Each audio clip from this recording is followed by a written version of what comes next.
Hey everybody, how's it going? Today is February 4th, 2021, and we've got another edition of Monster Strike News Rundown. So let's get going. So first things first is, of course, the YouTube stream for the new quest. I think they were doing hiding.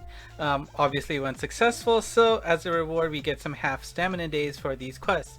So if you don't want to run them at full stamina, there are two sessions available. Once for Hughes on February 8th, 20 o'clock Japan time, and then for High Rain is available on February 9th, 18 o'clock Japan time. Make sure you adjust to meet your schedule if necessary, but it is available there if you haven't already maxed them already. And of course, we know that the 10th is going to be Monster Strike Day, and as expected, Monster Strike Day features a Tokudama available for the collab. So if you have some leftover luck, which you almost certainly do, make sure you grab these items. You got 3 travel bells, a Tokudama, and 10,000 soul points for those badges. If you happen to have 3 lucky monsters maxed out, then you can get another Ableberry scroll on top of that. They also announced some updates for the tower. I know some people were thinking that the Jades might come, but no news about that, so don't get your hopes up. Obviously, we're in the middle of a collab. I would really be questioning Mixie's brain power there if they introduced a new content while in the middle of a collab. So wasn't expecting anything new, but they have tweaked the tower slightly to give it a little bit more oomph in terms of rewards. So the first thing is all floors 19 and below, so floors 1 through 19, are skippable by anyone now. Before you had to have actually cleared it once and then you could clear it. No, that's not necessary anymore. Just if you don't want to deal with it, hit the skip button. You're all the way up to floor 19. In addition, the skipping costs 0 stamina at all, so it begs the question why are they even there. You can also play those floors for 0 stamina as well.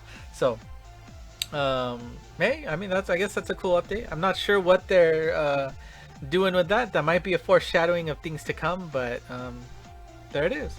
They've also tweaked the rewards a little bit for the tower. You can see that the orbs are still there at 68. But you can see the turtles are, upgraded to the max Ps, right? The highest rarity of those turtles to give you experience. Divines go up to 2. You can now get 10 of those friend reset Skettomines. You also start getting dragon gems at 3 per color rather than 1 per color.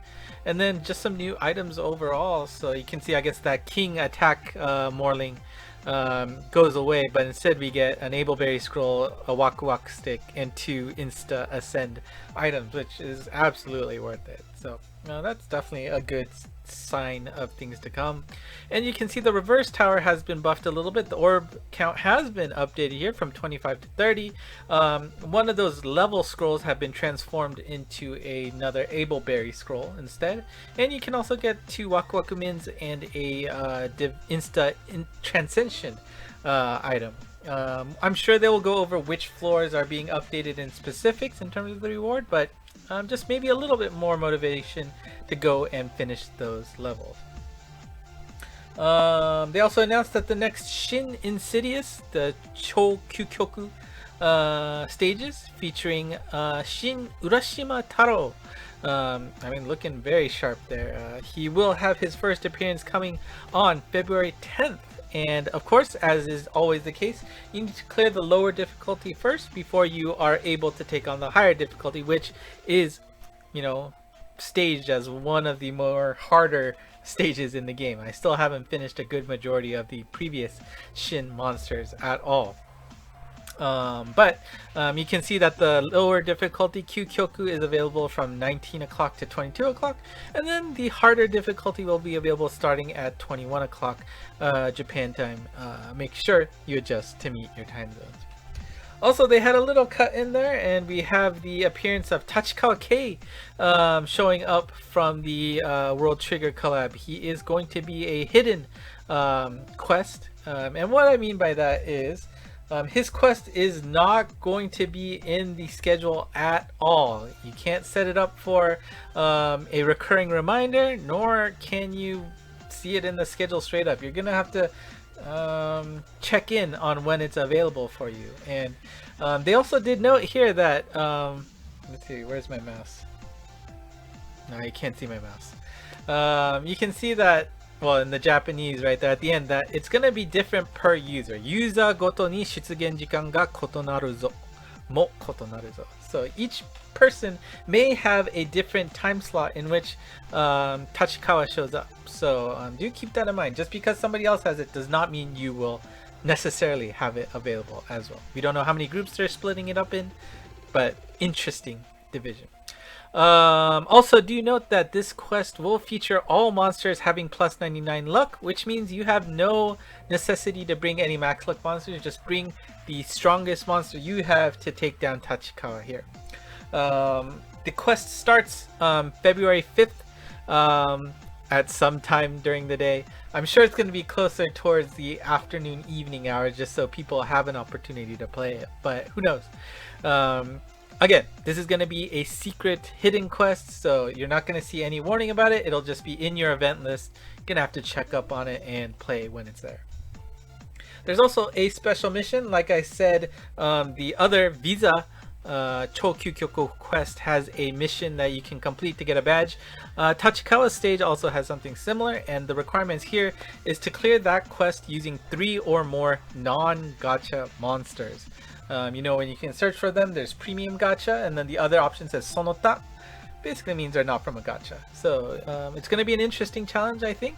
I'm sure we'll figure out who the OPs are. You can always go to GameWith to figure that out, but looking forward to see how that stage looks. The Transcension for this week features Panther G, and I guess you can see who the Transcension Kai is already, but pretend you didn't see that. Panther G here, she is a bounce power type. She has null gravity berry, super null wind, water slayer on the main, got status recovery, strike shot, turn reducer, and dash M on the gauge. Strike shot is a 20+8 that does a speed up and power up, and she also powers up additionally each time you kill an enemy while she's moving around. Bump combo is a trident lock on laser EL with Chozetsu blast as well. That Transcension will be available February 9th, noon Japan time.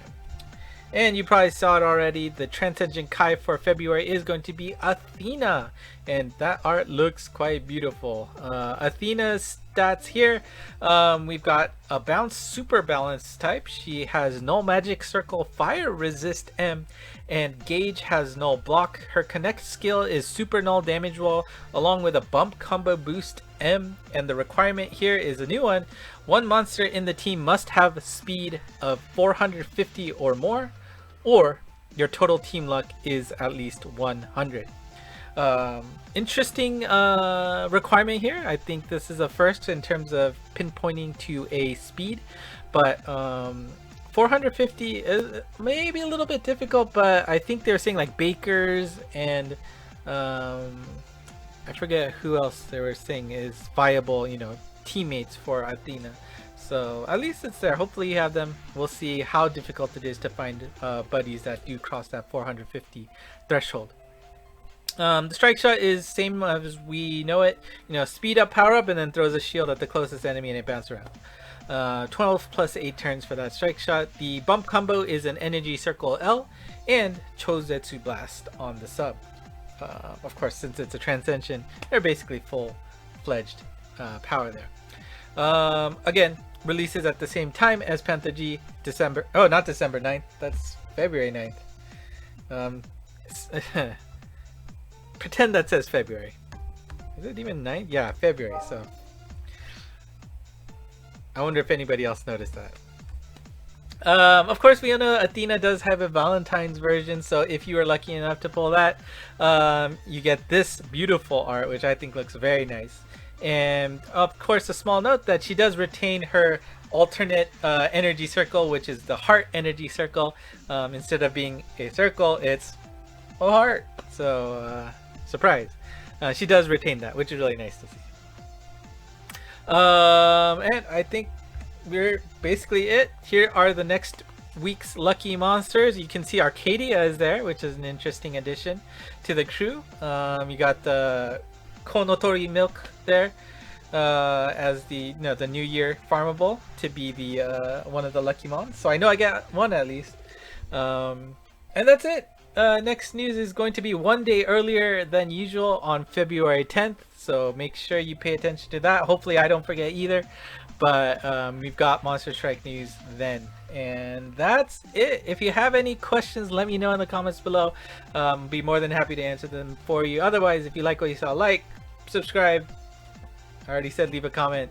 Follow the Twitter account Monst, and consider joining us on Discord to talk with other folks. So that's it for me today. Thank you very much, and until next time, bye bye.